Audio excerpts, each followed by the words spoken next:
शांति। आज है 26 नवंबर 2025 की साकार मुरली है। बाबा बोले, मीठे बच्चे, तुम अभी वर्ल्ड सर्वेंट हो। तुम्हें किसी भी बात में अभिमान नहीं आना चाहिए। आज का प्रश्न है, कौन सी एक आदत ईश्वरीय कायदे के विरुद्ध है जिससे बहुत नुकसान होता है? उत्तर है, कोई भी फिल्मी कहानियाँ सुनना व पढ़ना, नावल्स पढ़ना, यह आदत बिल्कुल बेकायदे है। इससे बहुत नुकसान होता है। बाबा की मना है, बच्चे, तुम्हें ऐसी कोई किताबें नहीं पढ़नी है। अगर कोई बीके ऐसी पुस्तकें पढ़ता है तो तुम एक दो को सावधान करो। गीत बजा है, मुखड़ा देख ले प्राणी, ओम शांति। मीठे मीठे रूहानी बच्चों प्रति रूहानी बाप कहते हैं, अपनी जांच करो कि याद की यात्रा से हम तमो प्रधान से सतो प्रधान तरफ कितना आगे बढ़े हैं। क्योंकि जितना जितना याद करेंगे उतना पाप कटते जाएंगे। अब यह अक्षर कहाँ कोई शास्त्र आदि में लिखे हुए हैं, क्योंकि जिसने धर्म स्थापन किया उसने जो समझाया उसके शास्त्र बने हुए हैं, जो फिर बैठ पढ़ते हैं, पुस्तक की पूजा करते हैं। अब यह भी समझने की बात है, जबकि यह लिखा हुआ है, देह सहित देह के सर्व संबंध छोड़ अपने को आत्मा समझो। बाप याद दिलाते हैं, तुम बच्चे पहले पहले अशरीरी आए थे, वहाँ तो पवित्र ही रहते हैं। मुक्ति जीवन मुक्ति में पतित आत्मा कोई जा नहीं सकती। वह है निराकारी निर्विकारी दुनिया। इसको कहा जाता है सकारी विकारी दुनिया। फिर सतयुग में यही निर्विकारी दुनिया बनती है। सतयुग में रहने वाले देवताओं की तो बहुत महिमा है। अब बच्चों को समझाया जाता है, अच्छी रीति धारण कर औरों को समझाओ। तुम आत्माएं जहाँ से आई हो पवित्र ही आई हो, फिर यहाँ आकर अपवित्र भी जरूर होना है। सतयुग को वॉइसलेस वर्ल्ड, कलयुग को विशेष वर्ल्ड कहा जाता है। अब तुम पतित पावन बाप को याद करते हो कि हमको पावन वॉइसलेस बनाने आप विशेष दुनिया विशेष शरीर में आओ। बाप खुद बैठ समझाते हैं, ब्रह्मा के चित्र पर ही मूंझते हैं कि दादा को क्यों बिठाया है। समझाना चाहिए, यह तो भागीरथ है। शिव भगवानोवाच है, ये रथ मैंने लिया है क्योंकि मुझे प्रकृति का आधार जरूर चाहिए, नहीं तो मैं तुमको पति से पावन कैसे बनाऊं। रोज पढ़ाना भी जरूर है। अब बाप तुम बच्चों को कहते हैं, अपने को आत्मा समझ मामेकम याद करो। सभी आत्माओं को अपने बाप को याद करना है। श्री कृष्ण को सभी आत्माओं का बाप नहीं कहेंगे, उनको तो अपना शरीर है। तो यह बाप बहुत सहज समझाते हैं। जब भी किसी को समझाओ तो बोलो, बाप कहते हैं, तुम अशरीरी आए, अब अशरीरी बनकर जाना है। वहाँ से पवित्र आत्मा ही आती है। भल कल कोई आते तो भी पवित्र हैं, तो उनकी महिमा जरूर होगी। सन्यासी, उदासी, गृहस्थी जिनका नाम होता है, जरूर उनका ये पहला जन्म है ना। उनको आना ही है धर्म स्थापन करने। जैसे बाबा गुरु नानक के लिए समझाते हैं, अब गुरु अक्षर भी कहना पड़ता है, क्योंकि नानक नाम तो बहुतों का है ना। जब किसकी महिमा की जाती है तो उस मतलब से कहा जाता है। न कहें तो अच्छा नहीं। वास्तव में बच्चों को समझाया है, गुरु कोई भी है नहीं सिवाय एक के, जिसके नाम पर ही गाते हैं सतगुरु अकाल। वह अकाल मूर्त है, अर्थात जिसको काल न खाए वह है आत्मा। तब यह कहानियाँ आदि बैठ बनाई है।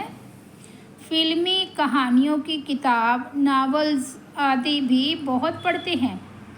बाबा बच्चों को खबरदार करते हैं, तुम्हें कभी भी कोई नावल आदि नहीं पढ़ना है। कोई कोई को आदत होती है, यहाँ तो तुम सौभाग्यशाली बनते हो।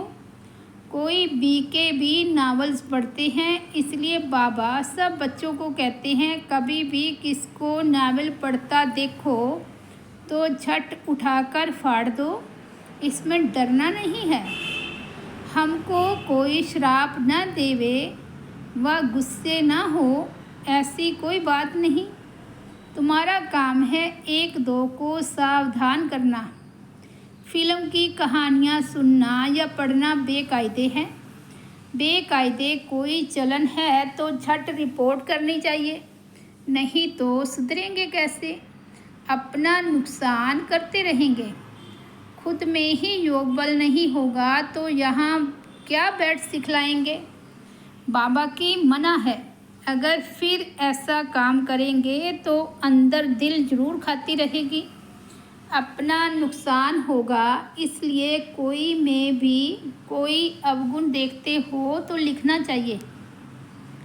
कोई बेकायदे चलन तो नहीं चलते, क्योंकि ब्राह्मण इस समय सर्वेंट है ना। बाबा भी कहते हैं, बच्चे नमस्ते अर्थ सही समझाते हैं। बच्चियाँ पढ़ाने वाली जो है उनमें देह अभिमान नहीं आना चाहिए।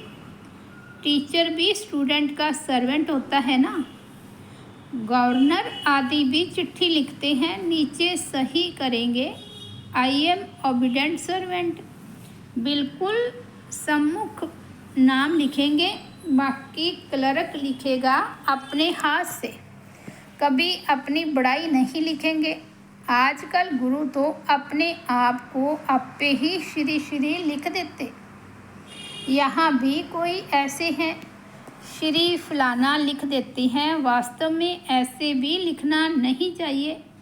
न फीमेल श्रीमती लिख सकती है। श्रीमत तब मिले जब श्री श्री स्वयं आकर मत देवे।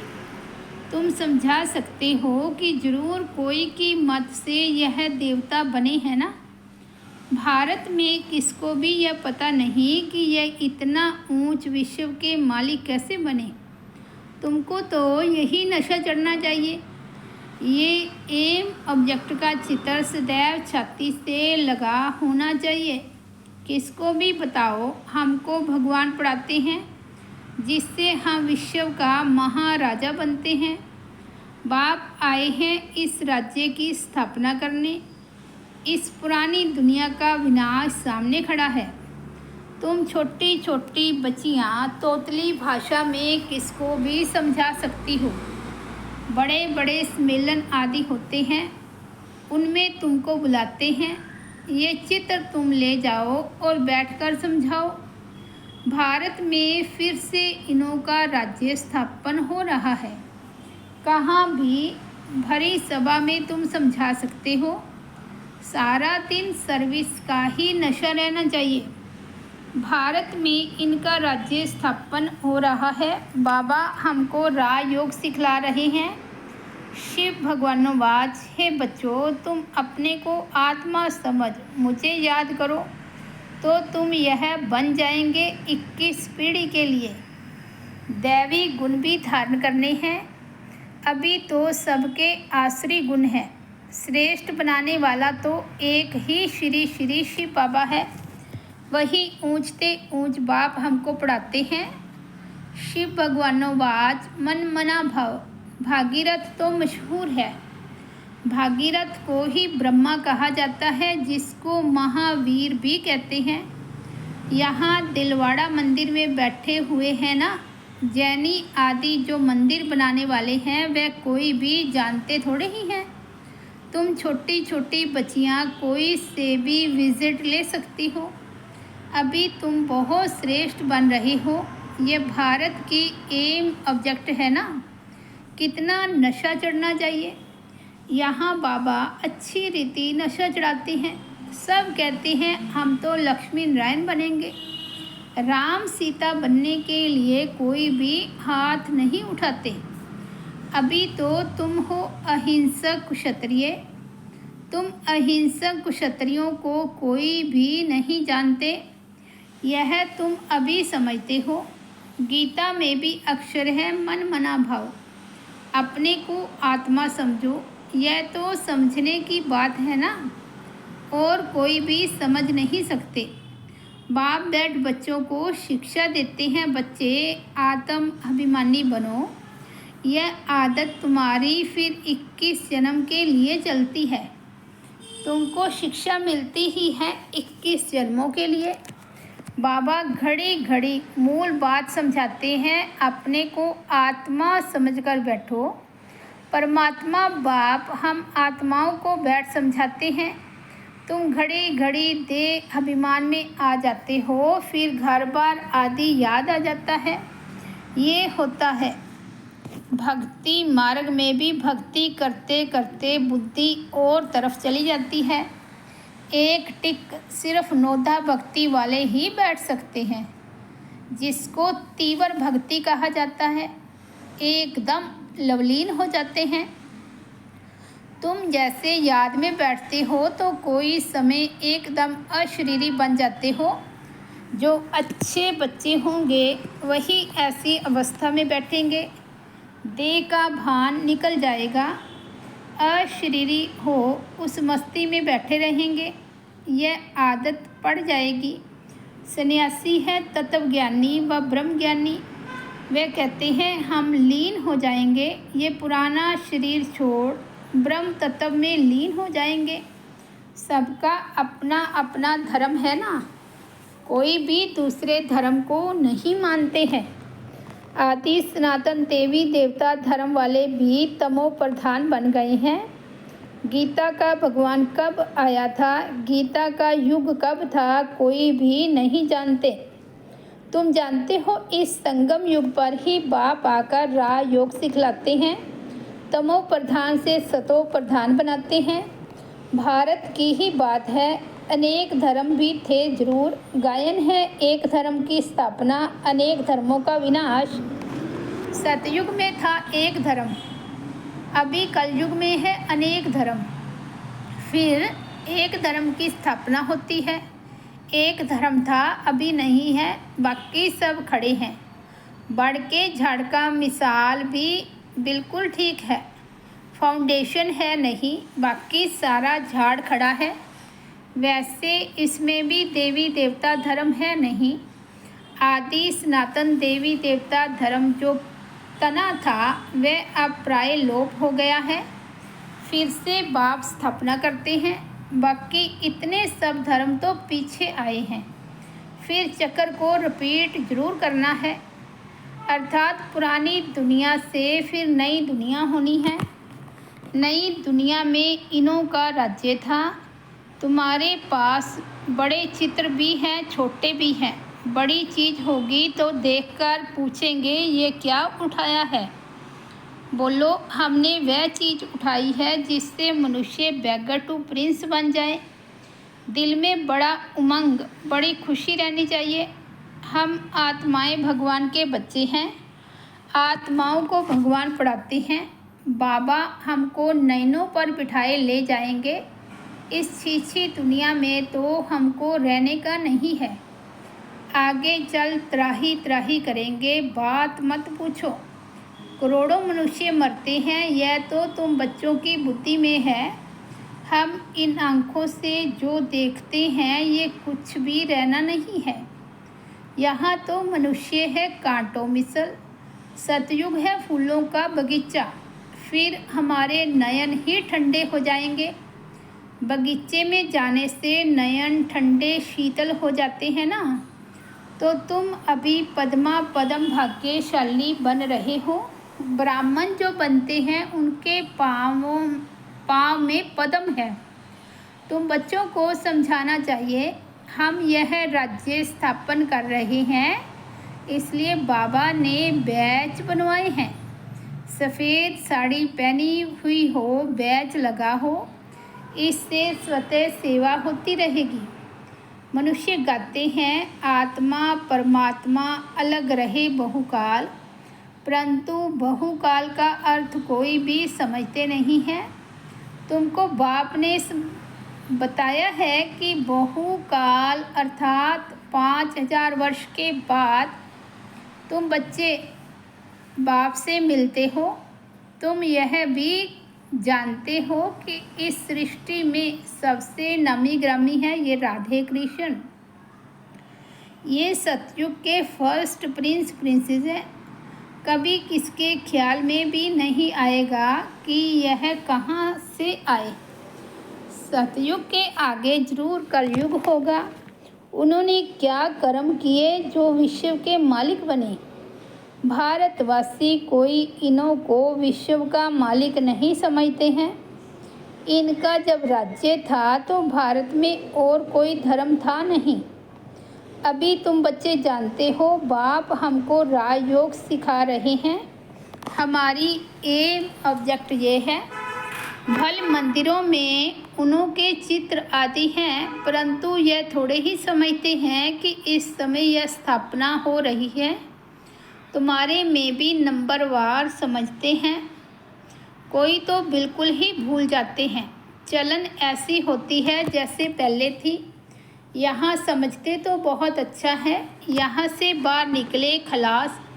सर्विस का शौक़ रहना चाहिए। सबको यह पैगाम देने की युक्ति रचे। मेहनत करनी है, नशे से बताना चाहिए। शिव बाबा कहते हैं, मुझे याद करो तो पाप मिट जाएंगे। हम एक शिव बाबा के सिवाय और किसको याद नहीं करते हैं। अच्छा, मीठे मीठे सिकिलते बच्चों प्रति माता पिता बाप दादा का याद प्यार और गुड मॉर्निंग। रूहानी बाप की रूहानी बच्चों को नमस्ते। हम रूहानी बच्चों की रूहानी बाप दादा को याद प्यार, गुड मॉर्निंग और नमस्ते। धारणा के लिए मुख्य सार फर्स्ट पॉइंट है, एम ऑब्जेक्ट का चित्र सदा साथ रखना है। नशा रहे कि अभी हम श्रीमत पर विश्व का मालिक बन रहे हैं।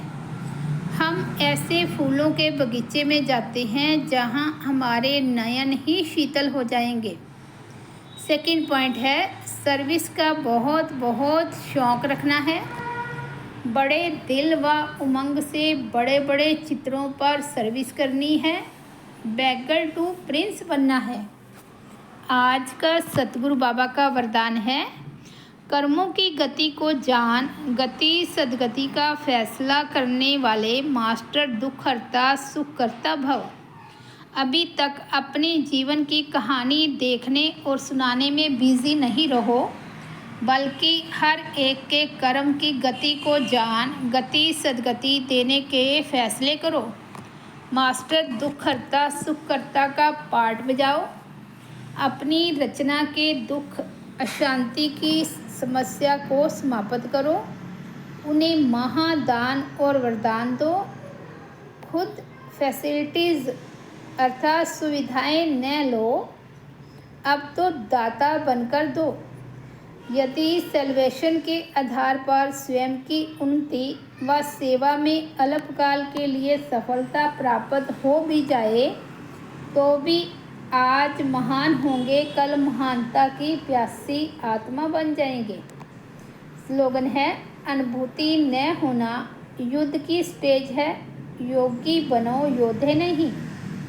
अव्यक्त इशारे, अशरीरी व विदेही स्थिति का अभ्यास बढ़ाओ।